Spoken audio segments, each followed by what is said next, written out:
Hello students, आज हम पढ़ेंगे अलैंगिक जनन। शैवाल में अलैंगिक जनन। पिछले वीडियो में हमने पढ़ा था शैवालों में वेजिटेटिव रिप्रोडक्शन, कायिक जनन। तो कायिक जनन में तो पादप का जो कोई भी अंश है वो उससे अलग हो जाता है, पुराना हो जाए या किसी भी तरीके से उससे अलग हो जाता है और वो नए पौधे का निर्माण कर लेता है। और उसमें कोई भी जो कोशिका द्रव्य, जो जीव द्रव्य है, उसमें कोई परिवर्तन नहीं आता क्योंकि पादप का ही वो टुकड़ा होता है और नया पादप बनाता है। अलैंगिक जनन में थोड़ा सा परिवर्तन होता है, उसमें जीव द्रव्य है वो थोड़ा सा नया हो जाता है, रिजुवेनेट हो जाता है, उसका कायाकल्प हो जाता है और नया प्रोटोप्लास्ट बन के कोशिका में से बाहर निकलता है। तो इस तरह से बीजाणु के रूप में बाहर निकलता है वो। और ये बीजाणुओं द्वारा जो जनन है वो अलैंगिक जनन एल्गी में होता है। तो एल्गी में जो बीजाणु हैं वो फ्लैजेला वाले भी हो सकते हैं, चल बीजाणु भी हो सकते हैं या अचल बीजाणु भी हो सकते हैं, बिना फ्लैजेला वाले भी हो सकते हैं। और मोटी भित्ति वाले भी हो सकते हैं, पतली भित्ति वाले भी हो सकते हैं या नग्न भी हो सकते हैं। और एक कोशिका के अंदर एक बन सकता है या चार बन सकते हैं या बहुत सारे बन सकते हैं, या वो मल्टी न्यूक्लिएट हो सकते हैं या यूनी न्यूक्लिएट हो सकते हैं। इस तरह से बहुत तरीके के जो बीजाणु शैवालों में बनते हैं। तो एक एक करके हम चर्चा करेंगे अलैंगिक जनन में कैसे कैसे तरीके से शैवाल में अलैंगिक जनन होता है। तो कई जो वैज्ञानिक हैं, एल्गोलॉजिस्ट हैं, वो वेजिटेटिव रिप्रोडक्शन और एसेक्सुअल रिप्रोडक्शन को एक ही कैटेगरी में रखते हैं और लैंगिक जनन को एक कैटेगरी में, यानी दो ही प्रकार का वो जनन बताते हैं, अलैंगिक तथा लैंगिक। अलैंगिक में दो लिंग की ज़रूरत नहीं होती, कोई फ्यूज़न नहीं होता है गैमीट्स का, जबकि लैंगिक जनन में दो गैमीट्स का फ्यूज़न होता है, दो प्रोटोप्लास्ट का फ्यूज़न होता है। तो यहाँ हमने जो अलग बताते हैं अलैंगिक जनन का, उसका उनका मतलब है कि यहाँ पे जो प्रोटोप्लास्ट है वो रिलीज़ होता है एक सेल से बाहर और फिर वो नया प्लांट बनाता है। जबकि वेजिटेटिव रिप्रोडक्शन में कोई प्रोटोप्लास्ट का रिजुवेनेशन नहीं होता, प्रोटोप्लास्ट रिलीज़ नहीं होता सेल से, जबकि प्लांट का जो थैलस का ही टुकड़ा होता है जो अलग हो जाता है और नया प्लांट बनाता है।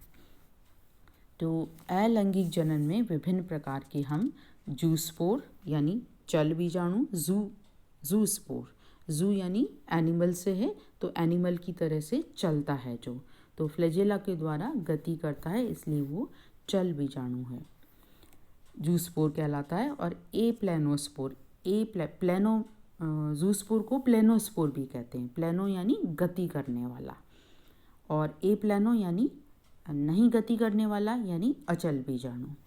और ऐसे ऑटोस्पोर होते हैं, ऑटोस्पोर यानी जनकाभ बीजाणु, यानी जो जनक के जैसे होते हैं, बिल्कुल जो पेरेंट जो थैलस है उसका जैसा ही अगर स्पोर है तो उसको जनकाभ बीजाणु कहते हैं।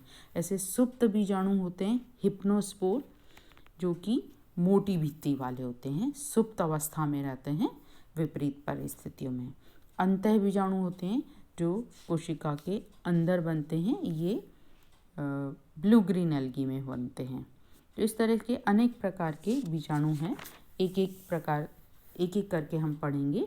सबसे पहला है जूस्पोर, चल बीजाणु। ये सबसे अधिक अपनाया जाने वाला तरीका है जो अधिकांश सभी वर्गों में शैवालों में पाया जाता है।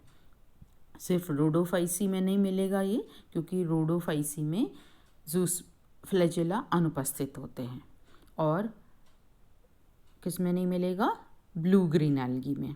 हमने जनरल कैरेक्टर्स क्लासिफिकेशन पढ़ा था, उसमें पढ़ा था ये कि ब्लू ग्रीन एल्गी में फ्लैजेला नहीं पाए जाते और रोडोफाइसी में फ्लैजेला नहीं पाए जाते, तो जूस्पोर उसमें नहीं बनेंगे। बाकी सभी ग्रुप्स में, अधिकांश ग्रुप्स में एल्गी में चल बीजाणु के द्वारा जनन होता है। ये एक कोशिकीय होते हैं और छोटे होते हैं और नग्न होते हैं, इनके ऊपर कोशिका भित्ति का अभाव होता है। तो ये जूस्पोर, ये इसमें चित्र में दिखाया है जूस्पोर, जिसमें 2 फ्लैजेला हैं। कुछ एल्गी हैं जिनमें 4 फ्लैजेला भी होते हैं।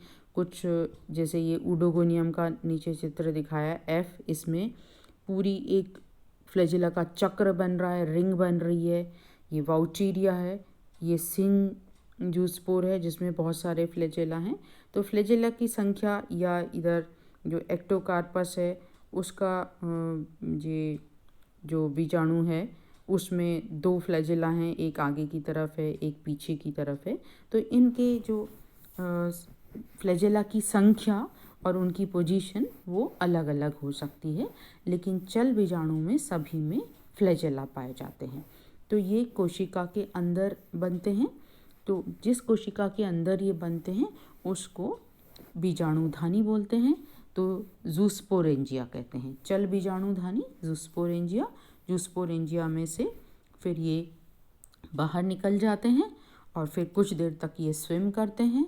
कुछ घंटे से लेके 1-2-4 दिन तक ये घूम सकते हैं पानी के अंदर, और उसके बाद फिर ये रुक जाते हैं कहीं भी जहाँ इनको अच्छी जगह मिल जाती है, अच्छा अधोस्तर मिल जाता है, सबस्ट्रेटम मिल जाता है, तो वहाँ ये चिपक जाते हैं। फिर उनकी जो फ्लैजेला विलुप्त हो जाते हैं और फिर ये चारों तरफ भित्ति सीक्रेट कर लेते हैं। अभी तो ये नग्न है जूस्पोर, मतलब सेल मेम्ब्रेन है इनके चारों तरफ, सेल वॉल नहीं है। फिर भित्री फ्लैजेला विलुप्त हो जाते हैं, भित्ति का श्रवण हो जाता है चारों तरफ। उसके बाद ये डिवीज़न के द्वारा नया थैलस बना लेते हैं। दूसरे प्रकार का जो स्पोर हैं, एलैंगिक स्पोर हैं, वो है अचल बीजाणु। तो पहले प्रकार के ये जूस्पोर जो हैं वो सभी ग्रुप में पाए जाते हैं। कुछ एग्जाम्पल हैं इनके, जैसे यूलोथ्रिक्स है, एक्टोकार्पस है, उडोगोनियम, ड्रेपार्नेलियोप्सिस, वाउचीरिया, इन सभी एल्गी में जूस्पोर पाए जाते हैं, चल बीजाणु पाए जाते हैं। तो अचल बीजाणु भी इन्हीं सभी में पाए जाते हैं। अचल बीजाणु के उदाहरण भी वही हैं, एक्टोकार्पस है, यूलोथ्रिक्स है, ड्रेपार्नेलियोप्सिस, उडोगोनियम, वाउचीरिया, क्योंकि ये थोड़ा विपरीत परिस्थिति में बनते हैं। जैसे ही जल की कमी होने लग जाती है पानी में, तो ये फ्लैजेला उसमें नहीं बनते।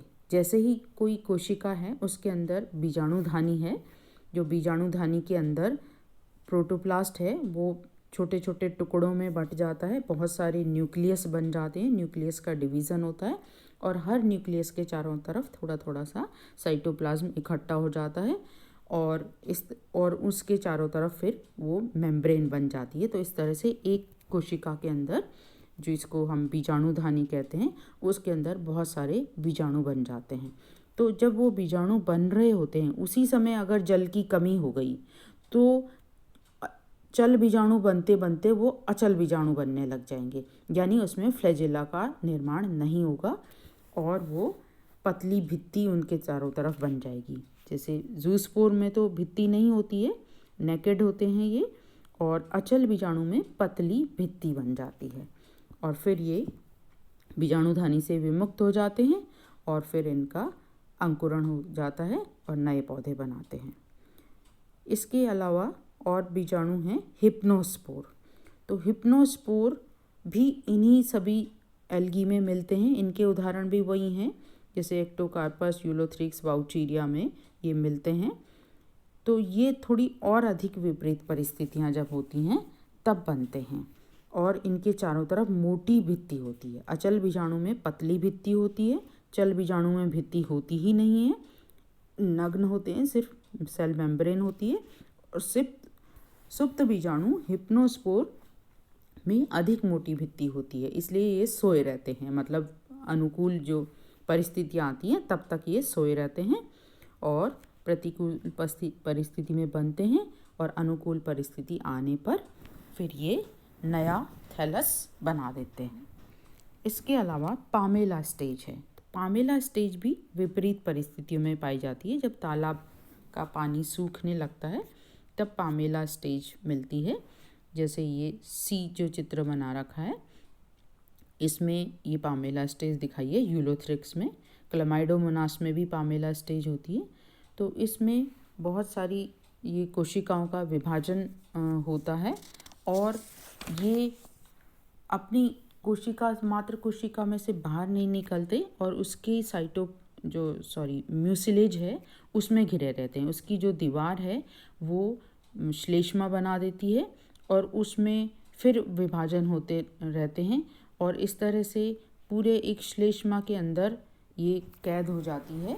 कॉलोनी विपरीत परिस्थितियों में उसको बचाए रखती हैं कोशिकाओं को।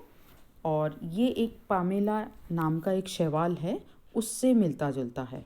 ये दिखने में ऐसा लगता है जैसे पामेला हो, जो कि एक दूसरी एल्गी है, इसलिए इसको पामेला स्टेज कहते हैं, जो कि श्लेष्मा के अंदर चारों तरफ अपनी कोशिकाओं को बचा के रखता है। इसके अलावा एक्सोस्पोर बनते हैं ब्लू ग्रीन एल्गी में, साइनोफाइसी के मेंबर में। उसमें जैसे कोशिका भित्ति है वो टूट जाती है ऊपर से।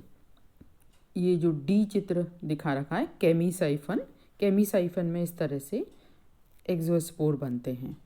तो नग्न जो प्रोटोप्लास्ट है वो गोल गोल हो जाता है, चारों तरफ मेम्ब्रेन आ जाती है इसके और वो बाहर निकल जाता है और नया प्लांट बना देता है, नया तंतु बनाता है, अंकुरित हो जाता है इस तरह से। ऑटोस्पोर ये बन रहे हैं, जैसे ये बना रखा है इसके अंदर क्लोरेला में। तो ऑटोस्पोर हैं एक तरह से जनकाभ, मतलब जो यूनिसेल्युलर एल्गा है क्लोरेला। तो क्लोरेला का जो पेरेंट थैलस है वो भी ऐसा ही होता है जैसा कि ये स्पोर हैं। तो स्पोर में और पेरेंट थैलस में बस साइज़ का फ़र्क है, ये छोटे छोटे होते हैं, बाकी एक जैसे ही, इसलिए इनको जनकाभ बीजाणु कहते हैं, ऑटोस्पोर कहते हैं। टेट्रास्पोर बन रहे हैं, एक बीजाणुधानी है जिसको टेट्रास्पोरेंजियम कहते हैं, उसमें 4 ही स्पोर बनते हैं। तो ये मियोसिस से बनते हैं और 4 स्पोर बने हैं टेट्रास्पोरोफाइट के अंदर, पॉलीसाइफोनिया के अंदर। तो पॉलीसाइफोनिया में टेट्रास्पोर के द्वारा जनन होता है, लैंगिक जनन के द्वारा। जो स्पोरोफाइट है टेट्रास्पोरोफाइट, वो हैप्लॉइड स्पोर बनाता है मियोसिस के द्वारा, अगुणित बीजाणु, और इससे फिर युग्मकोद्भिद का जन्म होता है। इसके अलावा कार्पोस्पोर्स भी बनते हैं, ये भी पॉलीसाइफोनिया में बनते हैं। तो पॉलीसाइफोनिया में जो गेमिटोफाइट है, गेमिटोफाइट के ऊपर जब रिप्रोडक्शन होता है, लैंगिक जनन होता है, लैंगिक जनन के बाद जाइगोट बनता है और जाइगोट में फिर विभाजन से एक नया प्लांट बनता है कार्पोस्पोरोफाइट, जो कि गेमिटोफाइट के ऊपर ही पैरासाइट होता है। और इस कार्पोस्पोरोफाइट में कार्पोस्पोर बनते हैं। तो इन कार्पोस्पोर के फिर अंकुरण से नया प्लांट बनता है गेमिटोफाइट। इनका कार्पोस्पोर के जर्मिनेशन से टेट्रास्पोरोफाइट बनता है। ये कार्पोस्पोर जो हैं, जो क्योंकि गेमिटोफाइट के ऊपर बने हैं लेकिन युग्मनज से बने हैं, जाइगोट से बने हैं, और ये डिप्लॉइड होते हैं। और तो ये डिप्लॉइड कार्पोस्पोर इसमें बनते हैं पॉलीसाइफोनिया में, जिससे टेट्रास्पोरोफाइट का निर्माण होता है। इसके अलावा मोनोस्पोर्स बनते हैं। मोनोस्पोर्स पट्रैकोस्पर्म में बनते हैं, उसमें ये मोनोस्पोर एक स्पोरेंजियम के अंदर एक ही स्पोर बनता है। तो ये अचल बीजाणु होते हैं क्योंकि रोडोफाइसी में फ्लैजेला नहीं पाए जाते। तो मोनोस्पोरेंजिया के अंदर एक स्पोर बनता है और उससे फिर नया प्लांट बन जाता है, उदाहरण बट्रैकोस्पर्मम पोरफायरा। इसके अलावा एक और तरीका होता है वॉल्वॉक्स में डॉटर कॉलोनी के द्वारा, पुत्री निवय के द्वारा जनन। पुत्री निवय डॉटर कॉलोनी ये इस तरह से ये दिख रही हैं। वॉल्वॉक्स का जो थैलस होता है एक गोले के आकार का होता है, बॉल के आकार का होता है। तो इसके अंदर छोटी छोटी बहुत सारी कोशिकाएं होती हैं, हज़ारों कोशिकाएं होती हैं वॉल्वॉक्स की कॉलोनी के अंदर। तो उसमें जो गोनिडिया होती हैं, जो रिप्रोडक्टिव सेल्स होती हैं, वो पीछे के भाग में होती हैं, और वो अंदर धंस जाती हैं इस बॉल में और 3 से 5 घंटे के अंदर ही अंदर धंस के एक पुत्री कॉलोनी को बना देती हैं। तो आप ये देख रहे हैं गोले के अंदर कई गोले हैं, तो ये पुत्री कॉलोनी है, डॉटर कॉलोनी है। तो इस तरह से डॉटर कॉलोनी बन जाती हैं और बाद में ये जो पेरेंट जो थैलस है, वॉल्वॉक्स का जो कॉलोनी है, पेरेंट कॉलोनी, इसके टूटने से ये बाहर निकल जाती हैं और नया प्लांट बनाती हैं, नया थैलस बनाती हैं। तो इस प्रकार से विभिन्न तरीके हैं विभिन्न प्रकार की एल्गी में अलैंगिक जनन के। तो सबसे जो अधिक जो तरीका है ज़्यादातर एल्गी में पाया जाता है वो जूस्पोर है। इसके अलावा एप्लेनोस्पोर भी बनते हैं विपरीत परिस्थितियों में, और अधिक विपरीत परिस्थितियों में हिप्नोस्पोर बनते हैं, और पामेला अवस्था भी पाई जाती है जिसमें स्पोर्स एक साथ इकट्ठे रहते हैं म्यूसिलेज के अंदर। इसके अलावा एंडोस्पोर बनते हैं, एक्सोस्पोर बनते हैं और ऑटोस्पोर भी बनते हैं। कुछ में टेट्रास्पोर बनते हैं, कुछ फंजाई में एल्गी में कार्पोस्पोर बनते हैं, मोनोस्पोर बनते हैं, कुछ रेड एल्गी में। ये जो रेड एल्गी में बनते हैं टेट्रास्पोर, कार्पोस्पोर और मोनोस्पोर, ये तीनों प्रकार के जो बीजाणु हैं वो लाल जो शैवाल हैं उसमें पाए जाते हैं, टेट्रास्पोर, कार्पोस्पोर एंड मोनोस्पोर। इसके अलावा डॉटर कॉलोनी वॉल्वॉक्स के अंदर पाई जाती हैं। Thank you. अगले वीडियो में हम पढ़ेंगे लैंगिक जनन के बारे में। Thank you.